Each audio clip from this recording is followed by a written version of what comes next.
relation émotionnelle avec quelqu'un qui venait des étoiles. Il y a ce cri déchirant dehors, et il sort, il voit ces trois êtres.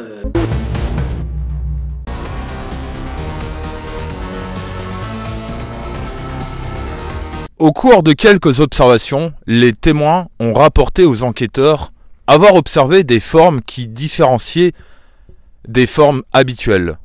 Quand je parle de formes habituelles, c'est les sphères, les boules lumineuses, les disques, les triangles, les rectangles, les losanges, les cigares volants, etc.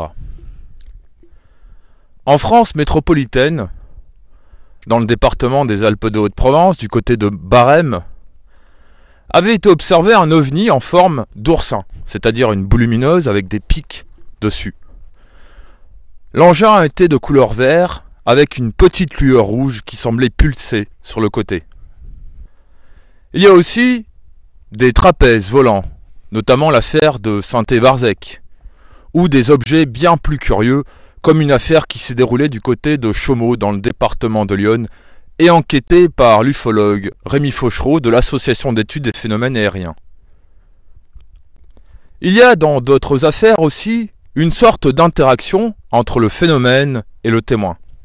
Réponse à un signal lumineux, lampe torche ou appel de phare, message reçu télépathiquement, et des cas d'observation où on se demande qui observe qui. Cette question est souvent posée par les veilleurs du plateau du col de Vence, là où je me trouve actuellement, où certains veilleurs se demandent souvent qui observe l'autre. Il y a eu plusieurs cas d'observation au col de Vence de ce type, où on a l'impression que le phénomène semble jouer des observateurs. Il y a aussi des observations d'ovnis qui semblent changer de forme. Alors, est-ce une mauvaise perception ou interprétation des témoins, de l'observateur ou des observateurs? Ou est-ce vraiment que l'ovni semble changer de forme, c'est-à-dire une boule qui se transforme en triangle, puis qui se retransforme en boule? Ou est-ce l'objet qui change de place, et donc à un moment on voit un faisceau lumineux, et après on voit la structure sur le côté? Donc mesdames, messieurs, bonjour, bienvenue dans cette réédition augmentée.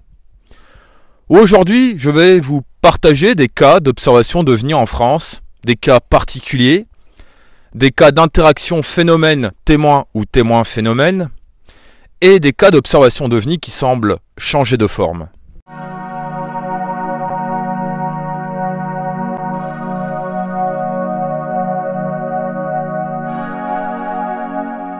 Ces apparitions d'ovnis qui sont pas, pourrait-on dire, typiques. Les cas typiques, disque volant, boule lumineuse, triangle.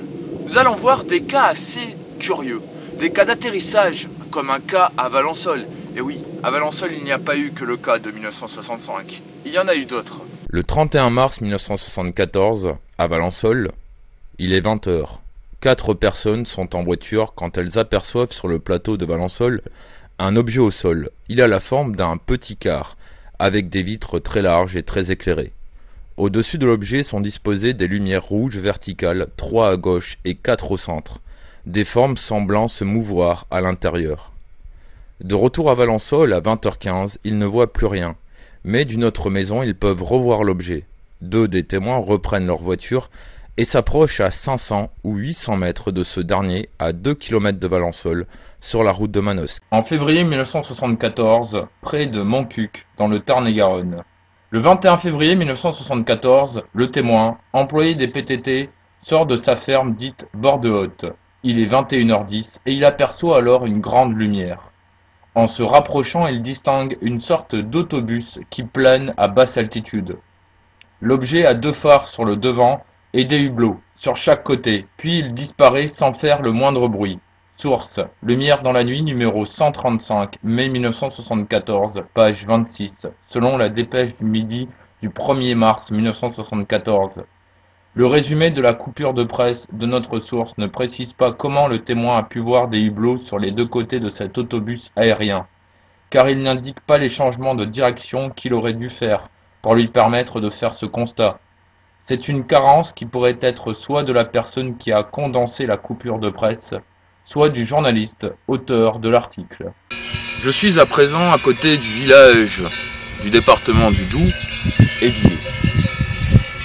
Évillé se situe sur un sol karstique, calcaire, sur une carte géologique datant du Jurassique oxfordien couleur bleu foncé. À Évillé, à la fin des années 60 jusqu'au début des années 70, il y a eu énormément d'observations d'ovnis. Il y a eu des apparitions, on va dire, moitié fantomatiques, moitié ufologiques. Une sorte de maisons en flammes qui semblaient flotter et disparaître comme si on éteignait une lampe. Le 21 mars 1969, sur la commune d'Évillé, il est 22h45. 7 personnes discutent devant la porte au sortir d'une soirée chez l'un d'entre eux. Soudain, l'un d'entre eux s'écrie « Regardez, il y a le feu ». Tous observent alors comme une ferme qui brûle à quelques centaines de mètres d'eux. Ils distinguent un objet noir rectangulaire avec symétriquement 4 ou 5 ouvertures dans la partie basse et idem dans la partie haute. Ces ouvertures sont d'un rouge foncé, éclairant la masse rectangulaire noire. Soudain, il constate que l'objet se déplace vers la droite assez lentement sans changer d'aspect. Il passe en avant des crêtes séparant Évillé et Sept-Fontaines. L'objet passe derrière une maison, mais ne réapparaîtra pas de l'autre côté. À Cernois-en-Berry, Toi dessus là, ouais. ouais, plus précisément près du lieu dit l'Orgerie, en juillet 76. Il y avait là des gens qui passaient leurs vacances, et il y avait toute une famille en fait. Hein. Et un soir, ils ont vu arriver un immeuble dans le ciel. Alors, ils décrivent ça comme un immeuble parce que ça avait une forme parallélépipédique, et ils voyaient des rectangles lumineux avec des couleurs roses, orange, jaune, qui s'allumaient, qui s'éteignaient. Ça faisait penser aux fenêtres d'un immeuble. Alors l'immeuble, comme tout immeuble qui se respecte, s'est arrêté. Ces gens ont regardé ça. Évidemment, ils étaient plutôt étonnés. Et puis l'immeuble a pris une consistance vaporeuse et a disparu sur place. Le 18 mars 1979, dans le département du Finistère, sur la commune de Guipava, un témoin observe un objet lumineux en forme de fusée au-dessus de la voie express Brest-Morlaix. Une demi-heure plus tard, sur le chemin de retour de Brest, l'objet se trouvait toujours au même endroit, immobile, à 2-3 mètres au-dessus de la voiture du témoin. Il avait la forme d'un grillage volant gris sombre, avec un contour géométrique de forme carrée.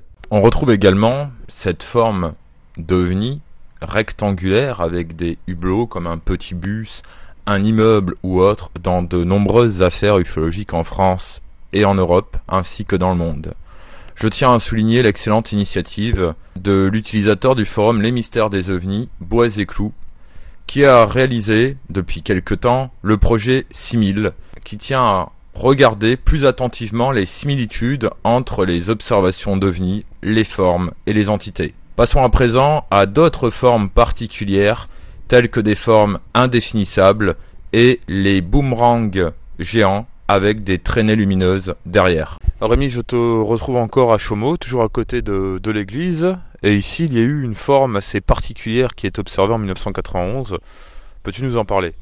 Oui, alors à Chaumont, en fin juillet 91, vers les 23h, dans le ciel, une famille de témoins a observé des anciens instituteurs de Chaumont, dont la personne qui était instituteur, le mari, j'avais été avec lui à l'école Jacques Amiot à Auxerre, on était de bons copains, donc j'ai retrouvé par la suite, par hasard, comme ça.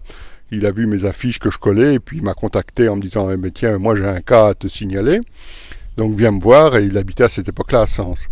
Et donc il avait vu une forme assez bizarre, un peu trapézoïdale, disons hexagonale un peu, de couleur bleu clair, avec à la base, presque à la base de l'hexagone, 2 rangées de spots lumineux qui faisaient tout le tour de l'objet et qui tournaient l'un et l'autre en sens inverse. En sens inverse, il y en a un qui tournait dans un sens et l'autre tournait dans l'autre sens. Et en haut se trouvaient comme sur des petits mâts, des feux de toutes les couleurs, du jaune, du rouge, du vert et du bleu, je crois, si je me souviens bien, et de chaque côté de l'hexagone, hein, au sommet. Hein.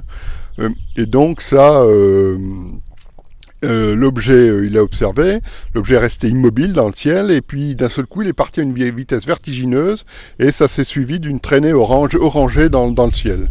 Et puis voilà comment ça s'est terminé. Le 14 juillet 1965, au nord de l'agglomération lyonnaise. Aux environs de 21h, observation d'un objet de forme discoïdale avec dôme et rivets apparents de couleur gris aluminium. Déplacement rectiligne et horizontal comme un avion, à assez basse altitude, c'est-à-dire très visible. Échancrure rectangulaire à la base du dôme, d'où s'échappent des flammes bleues alternativement. Une échancrure après l'autre, avec bruit d'échappement d'air comme une cocotte minute. L'objet a traversé le ciel du village, qui est situé dans un creux entouré de collines qui forment une barrière circulaire d'une colline à l'autre. Courte durée de l'observation du fait de la faible distance entre les collines.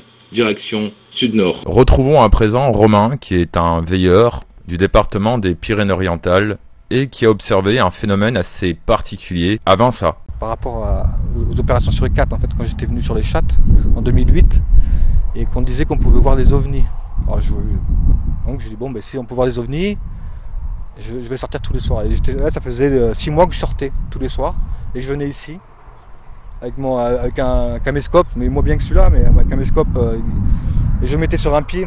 Dommage, tu me diras, ça aussi maintenant je le sais, toujours avoir l'appareil, il faut mieux l'avoir dans les mains, tant qu'à faire. Parce que moi tu peux suivre, si sur le trépied, ben, tu peux pas suivre. Donc je mets l'appareil sur le trépied, bon, et en plus, bon, je le mets, voilà, et je vise des endroits, je vais aller vers là, tu vois. Et ce jour-là, j'arrive, comme d'habitude, peut-être même deuxième sortie, parce que je faisais des fois 2 sorties à 10h ou à 11h, et après à minuit des fois. J'étais motivé en plus. Et j'avais rien vu encore, ça faisait 6 mois que j'avais rien vu. Donc je viens, je fais comme d'habitude, je pose le trépied, je mets la caméra, je pointe vers là. Je filme un peu, ouais, je filme, bon, je laisse tourner en fait, ouais, moi j'attends, je dis rien, je fais rien. Et moi j'ai envie, je te jure, c'est ça bizarre, j'ai envie, je devrais tourner. Mais je le fais pas en fait, putain c'est cool, je le fais pas. Donc je filme vers là, en l'air, toi. Bon, et je prends la cigarette, j'allume, je lève les yeux, et au moment où je recache la fumée, putain, je vois un truc qui passe à même pas une seconde. Mais ça me prenait en largeur tout le ciel. Je me suis même pas retourné, quoi. Je sais même pas que si dans mon dos ça commençait. Hein. Et c'est parti d'un coup comme un droit, un truc énorme. Et en fait, moi ce que j'ai vu le temps de voir à l'avant une sorte de pointe rouge qui a disparu. Ça a laissé une énorme traînée jaune en fait. Mais une traînée jaune qui, en largeur, c'était tout le ciel. Donc, comme s'il y avait un bandeau, quelqu'un qui faisait un peintre. Mais ça n'a même pas duré une seconde, hein. J'ai même pas le temps de faire. Je te jure, mais c'était au-dessus de moi. Enfin, même j'aurais été là-bas, ça aurait été au-dessus de moi. Voilà. Et là, en plus, après la caméra est là. Et là, même pas que j'essaie de tourner pour essayer d'avoir la trace jaune qui est restée 2 secondes. Moi, j'ai resté 2 secondes à regarder ça en l'air. Et voilà, ben, je suis resté con. Donc la caméra était là. Donc, en plus, à la caméra, on m'entend. Ah, mais putain, ah, mais. Et non, mais on n'a aucune image. Alors que si j'avais tourné, toi. Putain, mais c'était parfait, quoi. Ça, après, je sais pas qu'est-ce qu'on aurait vu. On aurait vu. Ça aurait été tellement vite. Mais putain, mais j'ai raté sur le coup là, bien sûr. Ouais. Et c'était fini, voilà. Je restais comme un con là encore, peut-être 1 heure, mais plus rien. Il est à signaler que la forme observée par Romain a été vue quelques années après, toujours dans le département des Pyrénées-Orientales, mais du côté du Barcarès. Sauvigny-le-Bois, le témoin, le père Monin, a vu un objet en forme d'œuf.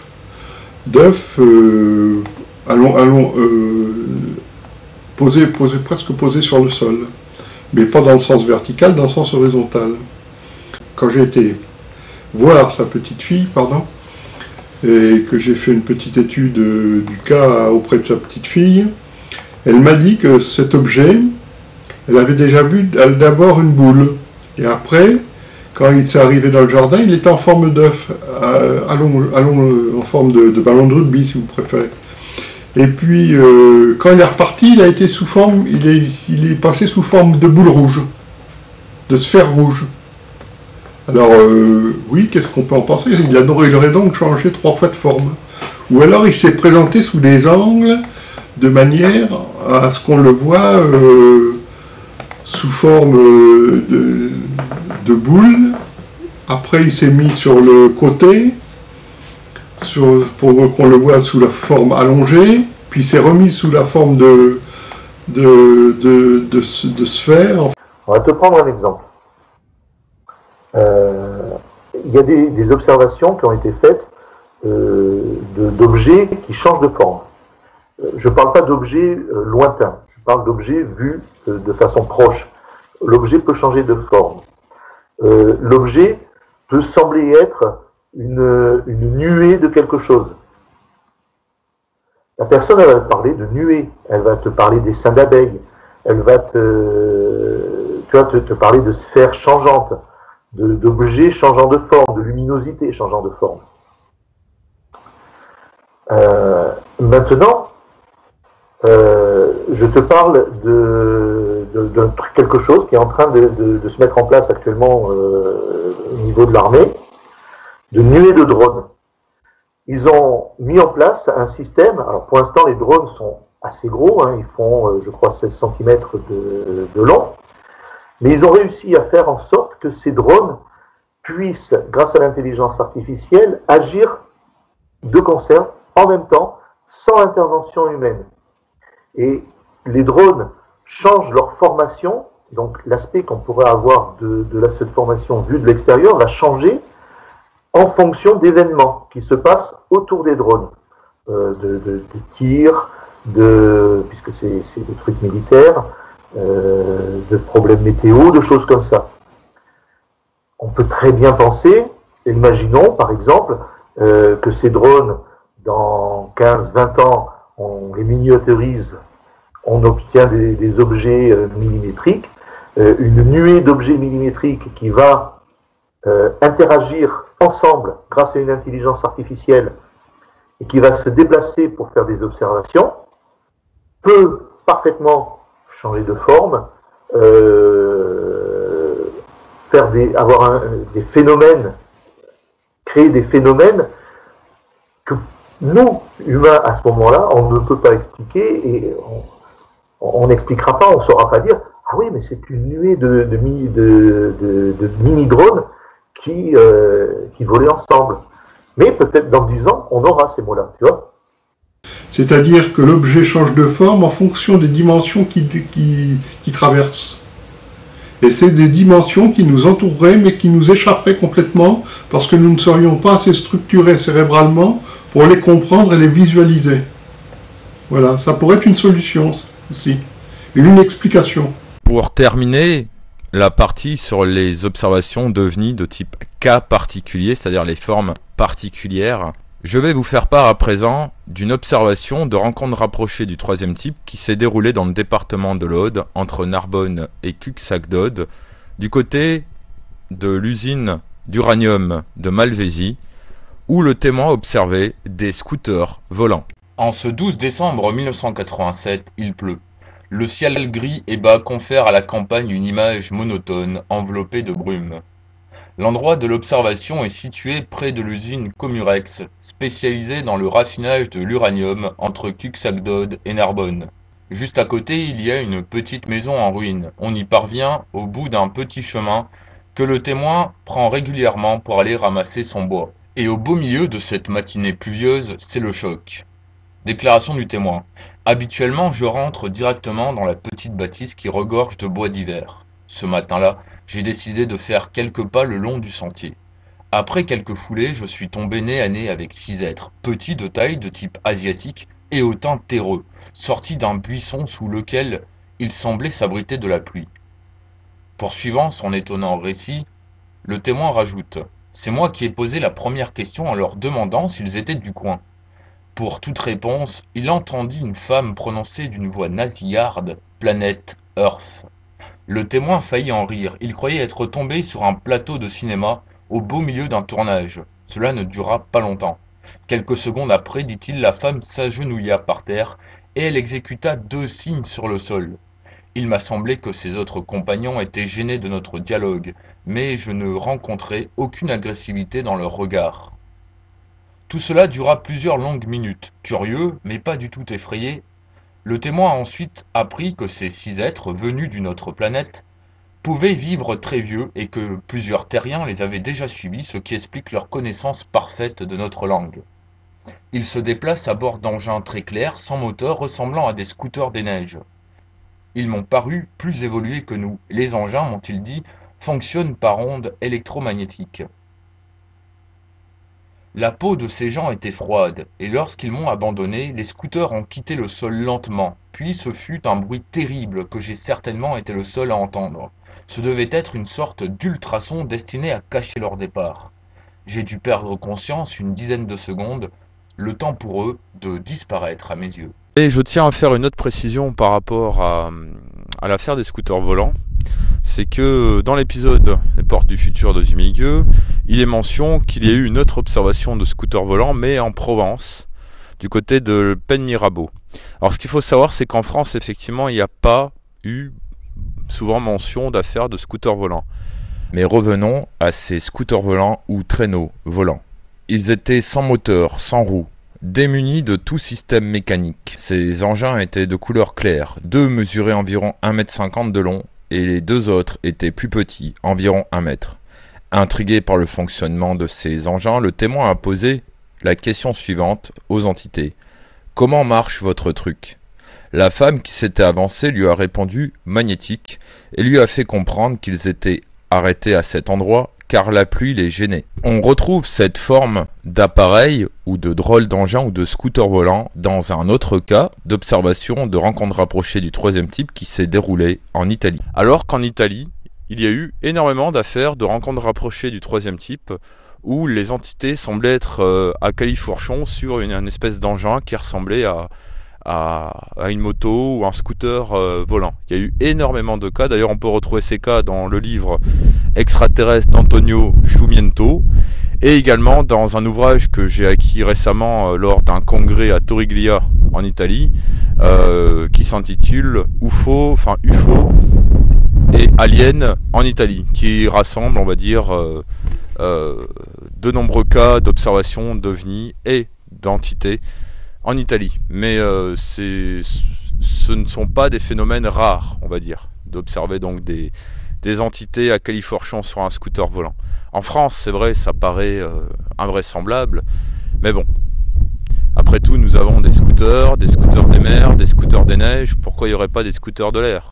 Oui, et donc ce genre de cas, justement, quand on regarde les scooters volants, c'est ce genre de cas qui montre un peu les multiples phénomènes qu'on peut observer dans l'ufologie, parce que quand on regarde encore une fois la comparaison entre la Belgique et la France, on remarque que certains phénomènes sont observables en France mais pas en Belgique, parce que une affaire comme les scooters volants, je n'ai jamais eu un tel cas en Belgique, ou du moins pas à ma connaissance.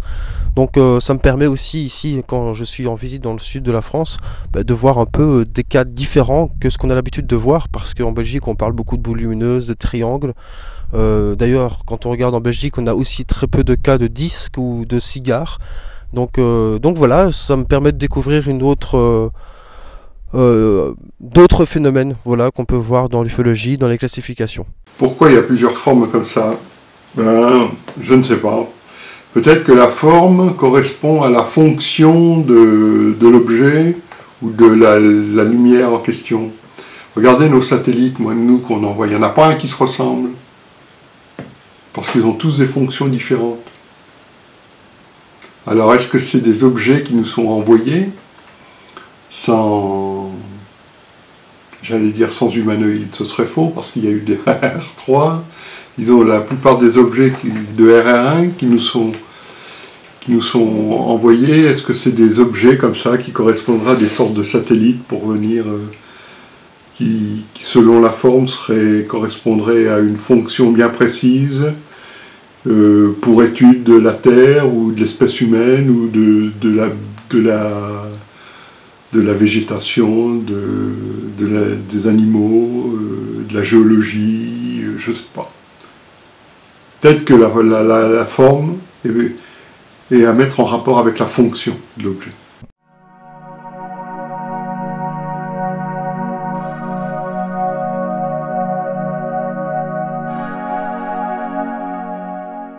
Dans de nombreux rapports d'observation d'OVNI, on constate une ressemblance. Il y a une sorte d'interaction sonore avant l'observation. Dans de nombreux témoignages, un témoin est en train de vaquer à ses occupations quand tout d'un coup, il entend un sifflement, un bourdonnement qui lui amène à observer le ciel et à voir donc un phénomène de type objet volant non identifié.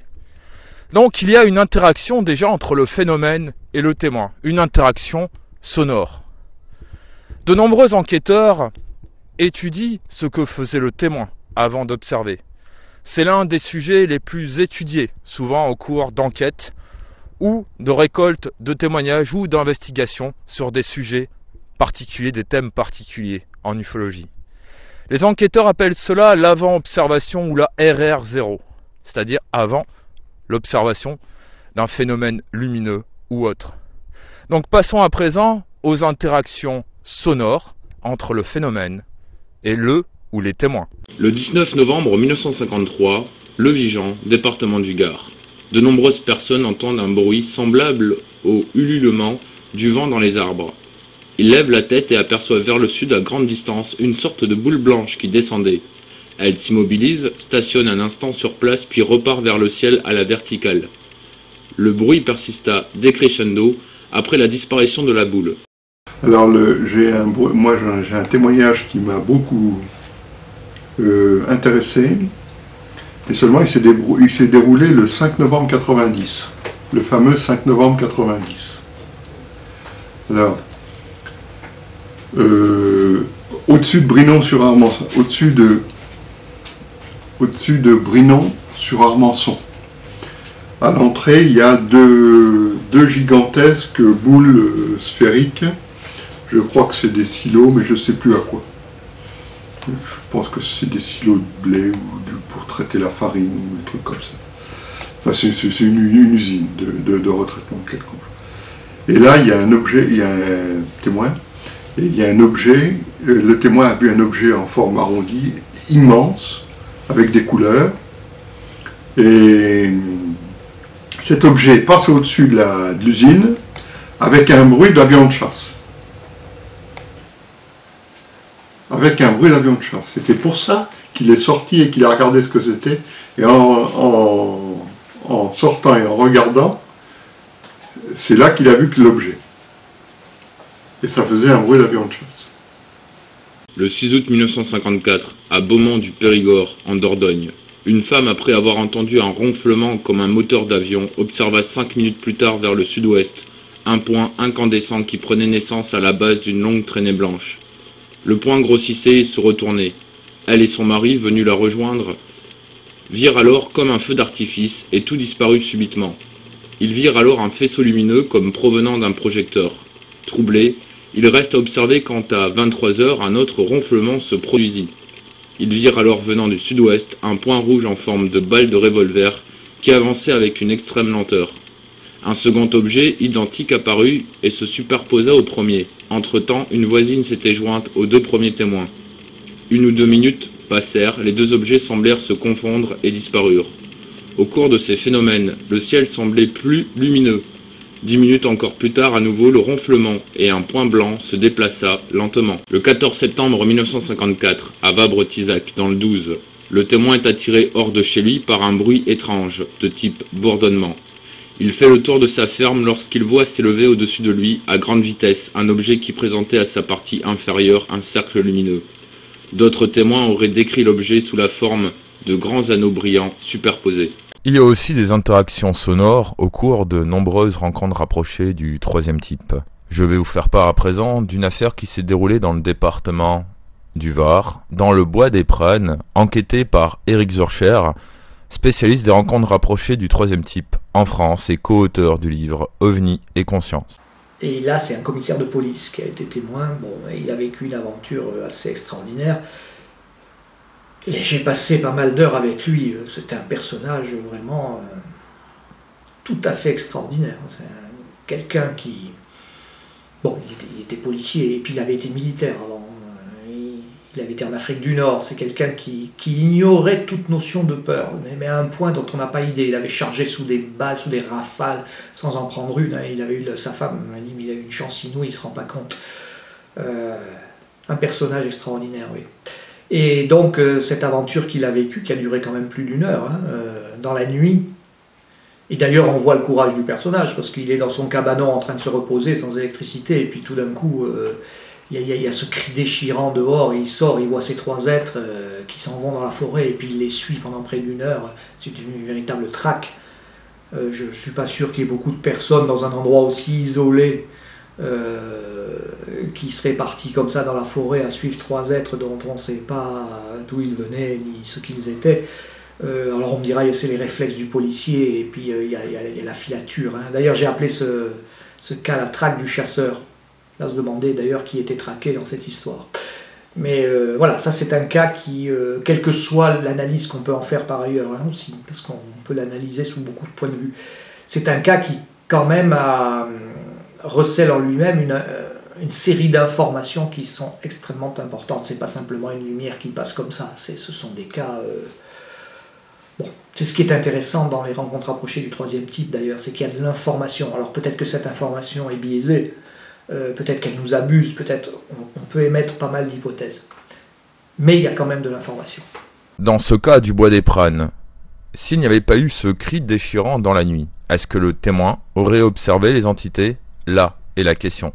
Donc dans ce cas-là, il y a une interaction sonore. Ces interactions, phénomène témoin, témoin phénomène, sont des sujets très intéressants à étudier.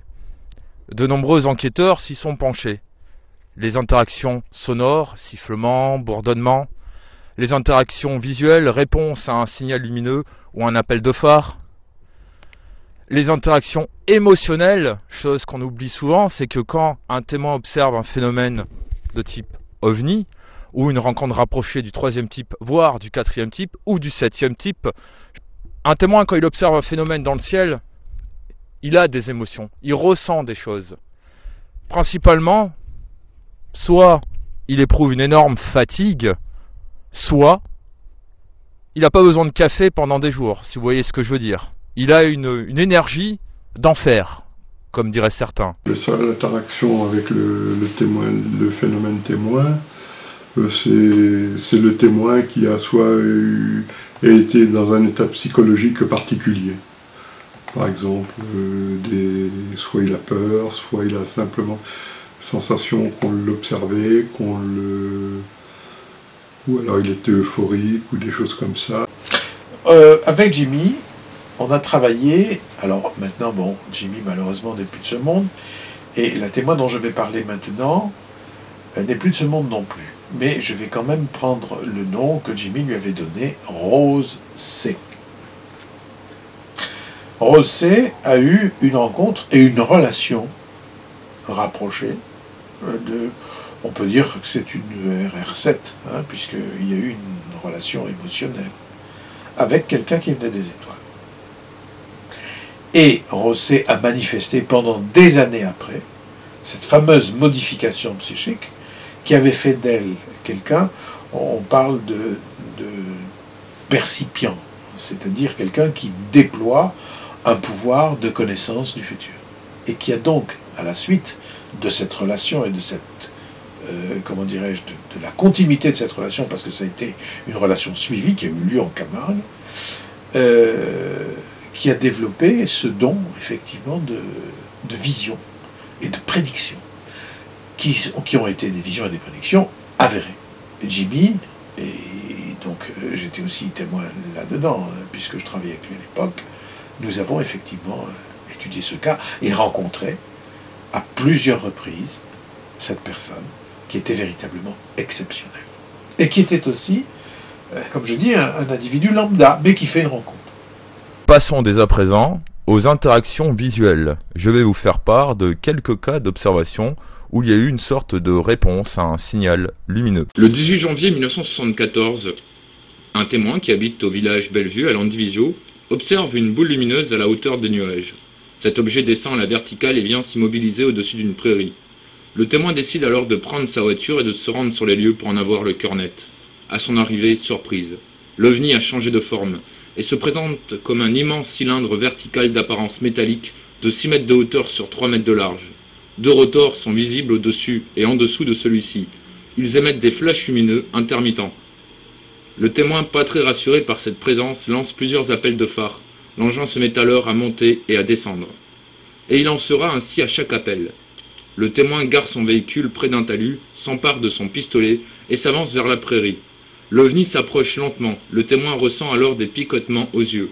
C'en est trop.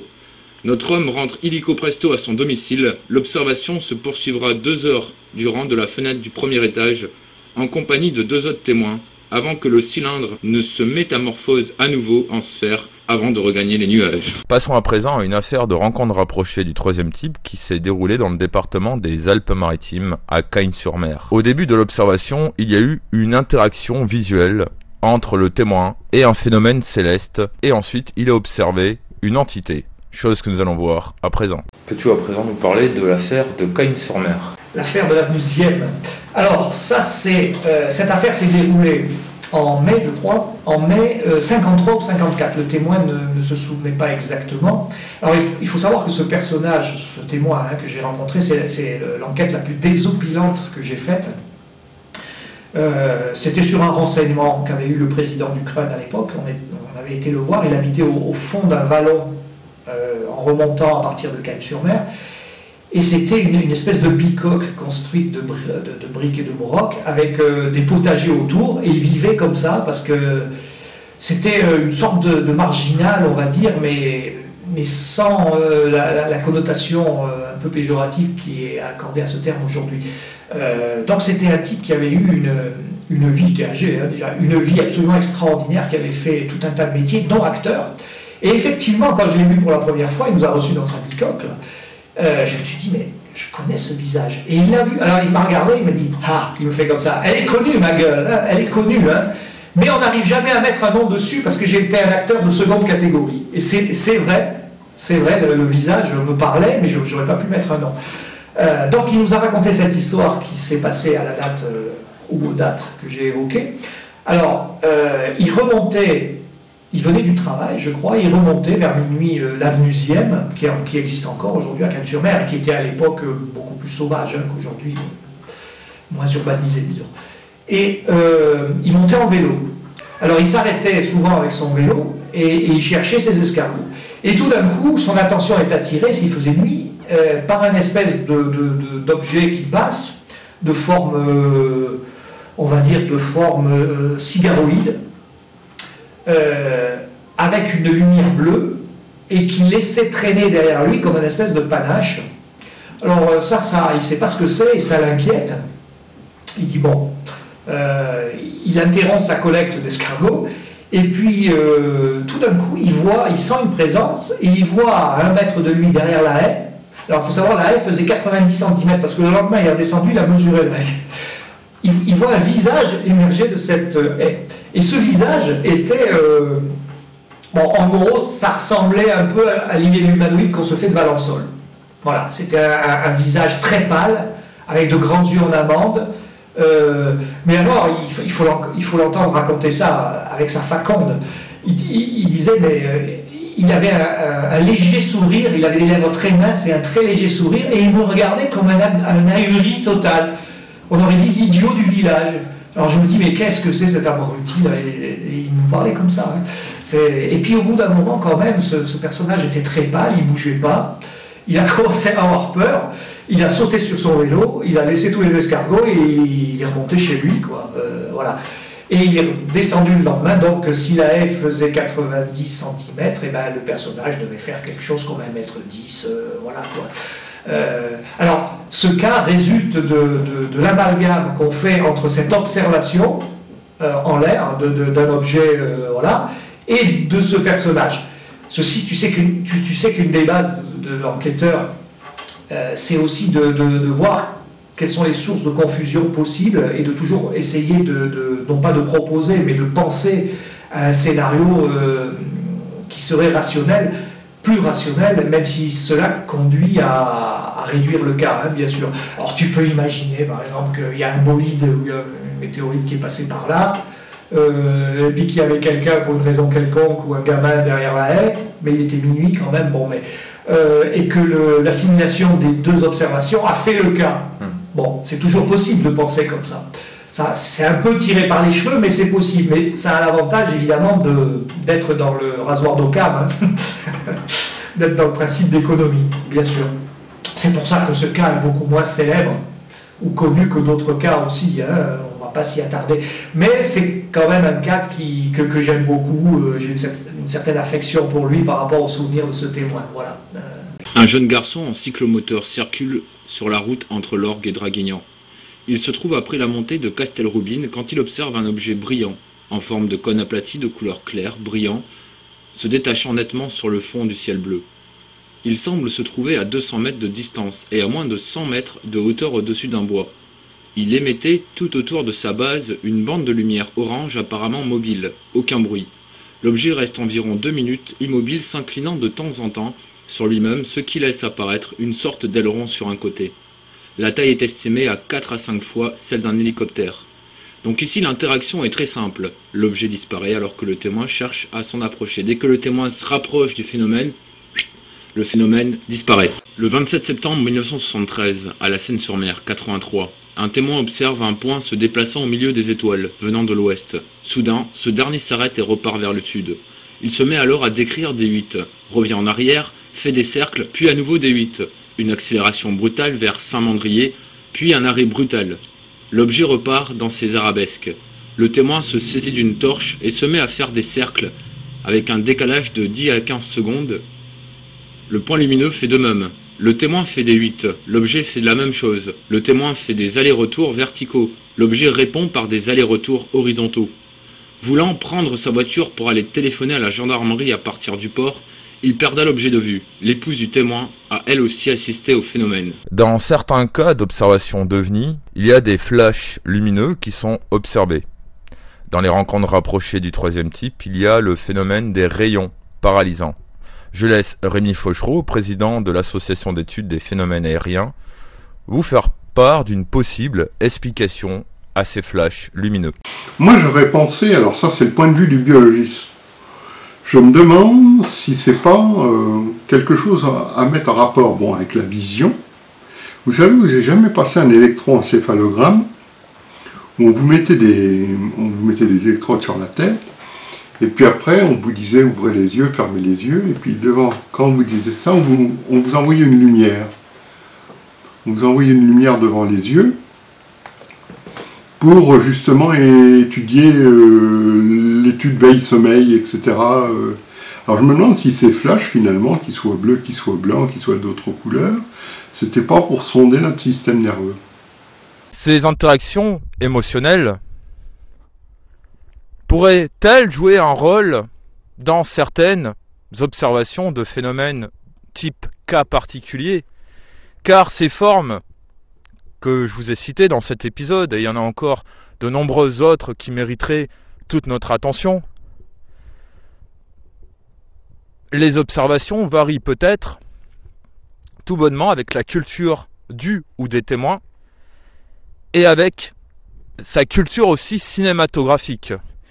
Car dans certains cas, notamment en Italie, il a été vu des ovnis qui ressemblaient au vaisseau mère du film Independence Day. Celui qui est sorti dans les années 90, pas le récent. On pourrait se demander si cela ne joue pas un rôle dans la description des phénomènes observés, car comme tout bon enquêteur, on sait très bien que les témoins, quand ils observent un phénomène curieux dans le ciel, l'identifient en fonction des connaissances qu'ils ont. Il y a des phénomènes très très particuliers, des cas dits de haute étrangeté qui sont étudiés au sein des différents groupes d'enquêteurs dans les associations ufologiques en France et même au GEPAN. On a l'impression, ce qui me gêne dans les extraterrestres, c'est qu'on a l'impression qu'on est, qu'on s'appelle, observé tranquillement, et que nous on est de pauvres choses, qu'on n'est rien, quoi. Parce qu'ils peuvent, eux, ils peuvent évoluer, ils peuvent venir d'un point à l'autre avec une vitesse formidable, une vitesse ou une, comment ça s'appelle, transporter d'un point à un autre, mais pas la chose elle-même, comme chez ceux, on me manque, presque se trouver dans deux points différents. En même temps. En même temps. C'est formidable leur prouesse. Donc ça vaut la peine d'être étudié. Même si on ne comprendra pas. Même si on n'a pas, comme disait le général Chassin, j'aurais bien voulu savoir. Je tiens à remercier tous les ufologues, les témoins, les amis, les passionnés d'ufologie qui m'ont aidé à faire cette réédition augmentée. Je vous rappelle que au cours de précédentes vidéos qui avaient été diffusées de 2007 à 2012, je vous avais fait part dans une série de vidéos, dans plusieurs séries, des cas particuliers en France et en Europe, que ce soit des RR1, des RR2 ou des RR3. Et également une autre saison sur les interactions phénomènes-témoins, témoins-phénomènes. Il y aura peut-être une suite à cet épisode dans quelques années, rassemblant d'autres ufologues, d'autres enquêteurs, d'autres témoins, pour aborder ces questions de phénomènes dits particuliers, ces phénomènes à la limite de la haute étrangeté et du fantastique. Je vous donne rendez-vous au prochain dossier d'ODH TV, qui sera la suite d'OVNI et Légendes, donc la 3e édition, OVNI et Légendes 3, y a-t-il un lien, où je vous partagerai les différents endroits en France qu'on nomme les triangles, comme le triangle de la Burle, le triangle du Dragon, le rectangle magnétique, et les différents triangles qu'il y a en Alsace. Bref, des endroits de légende où il y a des crashs aériens, des phénomènes fantomatiques, des choses bien mystérieuses et des apparitions d'objets volants non identifiés ou de phénomènes aériens non identifiés. Je vous souhaite à tous une excellente journée